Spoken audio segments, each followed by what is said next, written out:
For the next in our series of videos, we're now going to look at the Cromwell cruiser tank.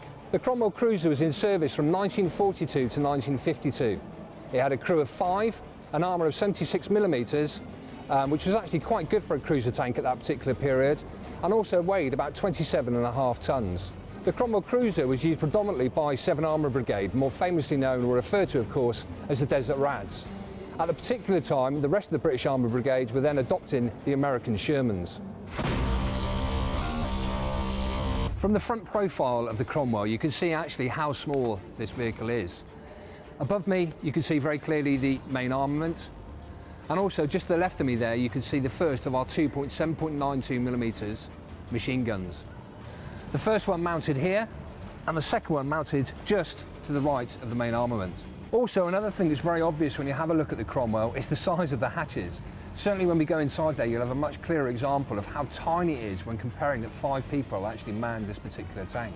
The driver's compartment is located just behind me there, and you can see quite clearly to the left and the right, there are also episcopes.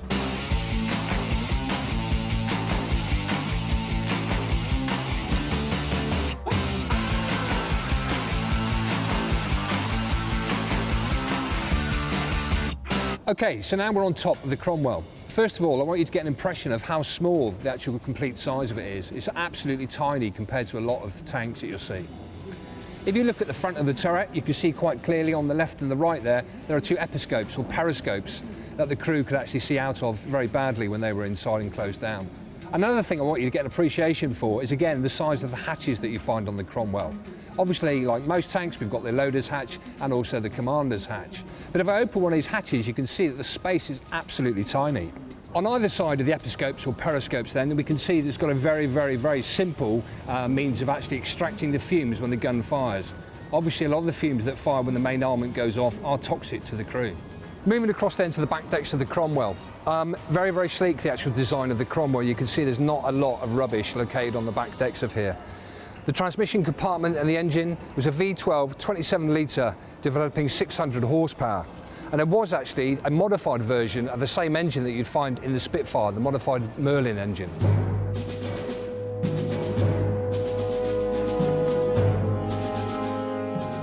The suspension on the Cromwell is very straightforward. As you can see quite clearly, Christie suspension, obviously with no top rollers, and also 5 sets of road wheels located on each side. Each one of these road wheels is secured by means of a locking nut. To the rear of the Cromwell, then of course you've got the sprocket wheel.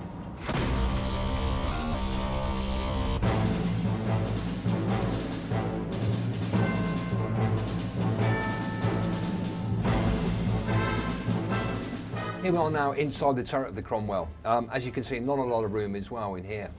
A few things, major things to point out. Firstly, we can see in a really nice condition the original radio set. This was the wireless set number 19. Underneath there, storage container which contained the periscopes or the prism. If we move across, you can see there are numerous storage compartments which contain ammunition. One just to my front right, and also I'm sat on one at the moment. The breech mechanism opening device, located just here, and also the breech itself. Just to the left of the breech there, you can see the stock or the butt of the machine gun. We've got a brow pad for the sight, located directly underneath it. Just to the left of that, you can see one of the episcopes or periscopes. And directly beneath that, you can see the Traverse gearbox. Some of the controls, the handle down at the bottom there, there's a very simplified version just to give you powered left or right traverse. And just to the right of that is the very obvious elevation hand wheel.